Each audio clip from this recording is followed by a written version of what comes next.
बिस्मिल्लाहिर्रहमानिर्रहीम जी, मैं हूं ज़ुल्फ़िकार अली शाह और आप देख रहे हैं मरगला टीवी न्यूज़। हस्बे रवायत सबसे पहले आपसे एक गुजारिश कि जो नए देखने वाले हमारे दोस्त हैं वो हमारे चैनल को सब्सक्राइब कर दें और बेल आइकन के बटन को दबा दें ताकि नई आने वाली वीडियोज़ जो हैं वो बर वक्त आप तक पहुँच सकें।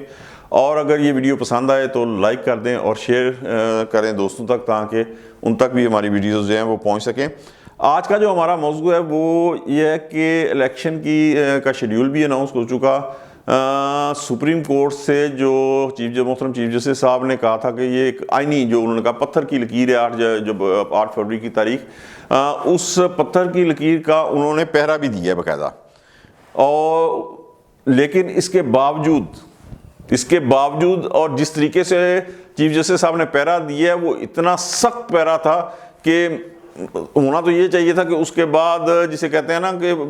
फटके भी ना कोई इस तरफ, लेकिन इसके बावजूद, इस सब के बावजूद जो है इलेक्शन मुलतवी करने की जो साजिशें हैं वो बाकायदा हो रही हैं और ज़ोरों शोर से हो रही हैं। यानी आप ये देखें कि चीफ जस्टिस साहब ने जब लाहौर हाई कोर्ट के अंदर एक जो तहरीक इंसाफ के वकील थे उमैर नियाज़ी साहब, उन्होंने एक रिट दायर की थी कि जनाब कि इस दफ़ा इलेक्शन कमीशन जो है वो इंतज़ामिया से जितने हैं DRO और RO ले रहा है जबकि अदलिया से लेने चाहिए, तो ये इलेक्शन मुनसिफाना नहीं हो सकते, तो लिहाजा ये जो है ना कलंदम करार दी जाए। और लाहौर हाई कोर्ट के सिंगल बेंच ने, जिस तरह आपको पता है, बाकर नजवी साहब ने उसके ऊपर स्टे दे दिया और एक लार्जर बेंच बन गया। इस पर जब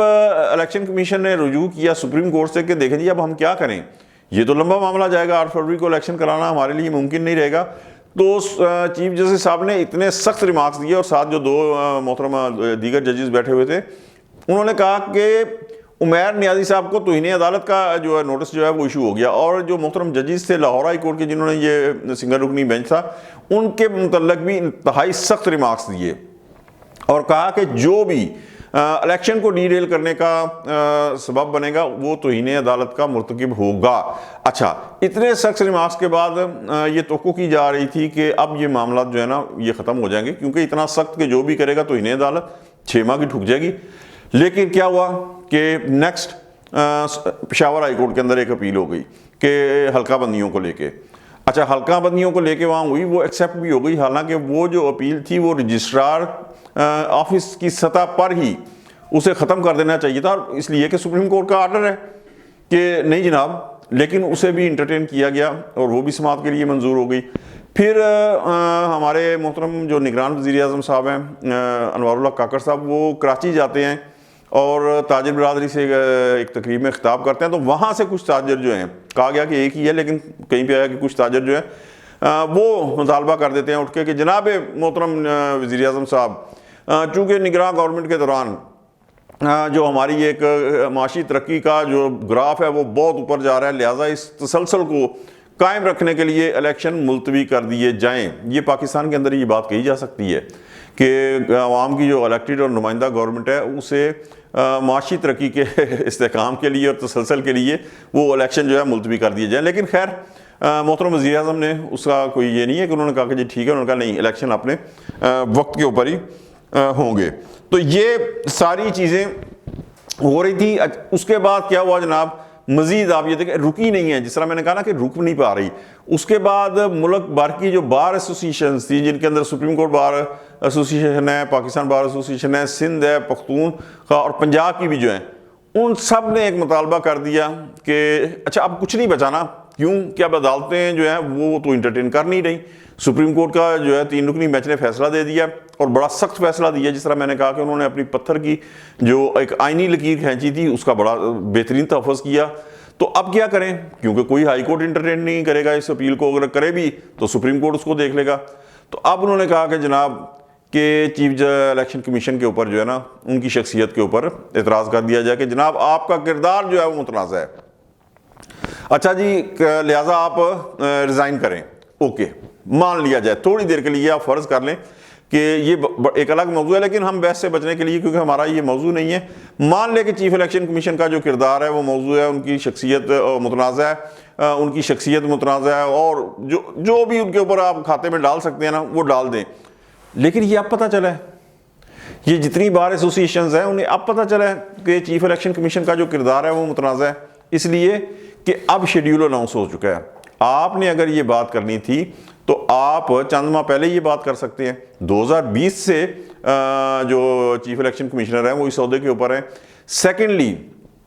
وکلا سے زیادہ، وکلا برادری سے زیادہ کون اس بات کو سمجھے گا کہ چیف الیکشن کمشنر کا جو عہدہ ہے وہ ایک آئینی عہدہ ہے، انہیں کسی انتظامی حکم کے تحت کوئی ہٹا نہیں سکتا. تو جب ہٹا نہیں سکتا تو پھر ایک ہی رستہ بچتا ہے کہ وہ ریزائن کر جائیں. ریزائن وہ نہیں کریں گے، انہوں نے کہا جی میں اس قسم کی دھمکیوں میں نہیں آنے والا، میں کیوں ریزائن کروں. ٹھیک ہے. اور پھر سیکنڈ یہ ہے کہ اگر وہ متنازع ہے تو آپ ایک چیز دیکھیں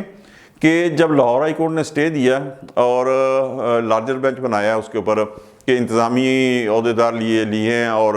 عدلیہ سے نہیں لیے، تو یہ چیف الیکشن کمشنر تھے جو سپریم کورٹ میں گئے ہیں اور اس ریٹ کے اوپر کہ انہوں نے کہا جی یہ پوزیشن آ گئی ہے، تو سپریم کورٹ نے جو آرڈر جاری کیا ہے تو 8 فروری کے الیکشن جو ہے وہ ممکن ہو سکے ہیں. یہاں لاہور ہائی کورٹ کے اندر جو عمیر نیازی صاحب گئے تھے، اسی حوالے سے ایک اور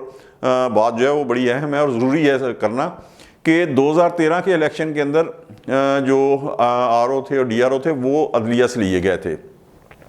لیکن انہی الیکشنز کو آپ کو یاد ہے خان صاحب نے کہا تھا یہ تو ڈی آر او کا الیکشن ہے، آر اوز کے الیکشن ہے، اور 126 دن کے دھرنا دیا تھا.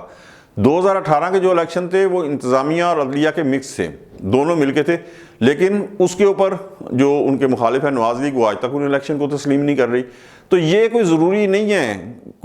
کہ جناب اگر عدلیہ سے لیے جائیں گے تو انہیں سب ایکسیپٹ کر لیں گے، نتائج کو جتنے قبول کر لیں گے، اور اگر انتظامیہ سے لیے جائیں گے تو وہ سارا ٹھیک ہو جائے گا. یہ ایک جتنا کچھ ہو رہا ہے یہ آپ یہ سمجھیں کہ آنے والا جو الیکشن ہے اس کا پروسیس ہے جو اسے متنازع بنایا جا رہا ہے وقت سے پہلے ہی. اور الیکشن کے نتائج جو ہیں یہ اس چیز کو پورا طریقے سے مقصد کیا جا رہا ہے کہ اگر نتائج ہمارے حق میں نہ آئیں تو ہم کہیں گے جی ہم تو پہلے ہی جو کہہ رہے تھے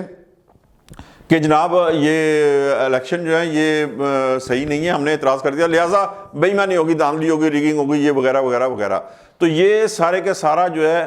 یہ اس وجہ سے کیا جا رہا ہے تاکہ آنے والے الیکشن کے اندر بہت ساری جماعتوں کو الیکشن کے اندر اپنی پوزیشن نظر آ رہی ہے. یہاں پر ایک اور چیز بڑی اہم ہے کہ کچھ وقت پہلے جب تک عمیر نیازی نے لاہور ہائی کورٹ میں اپیل نہیں کی تھی تو تحریک انصاف کی مقبولیت کا ایک بڑا ڈنکا بج رہا تھا اور ہم بھی مقصد کہہ دیتے تھے. لیکن اس ریٹ پٹیشن کے بعد جو عمیر نیازی نے کی اور پھر پشاور ہائی کورٹ میں کی تو اب تحریک انصاف کی جو مقبولیت ہے اس کے اوپر بھی سوالیہ نشان ایک بہت بڑا جو ہے نا کوسچن مارک کھڑا ہو گیا. اس لیے کہ اگر مقبولیت ہو تو کوئی جماعت الیکشن کو پوسٹ پون کرنے کے جو ہتھ کنڈے ہیں وہ استعمال نہیں کرتی، اور اس طرح کی ریٹ پٹیشنز اور بار ایسوسیشنز کا جناب چیف الیکشن کمشنر کے اوپر اعتراض، یہ سارے کا سارا جو ہے صرف اور صرف ایک وجہ سے ہو رہا ہے کہ کسی طریقے سے الیکشن ملتوی ہو جائیں،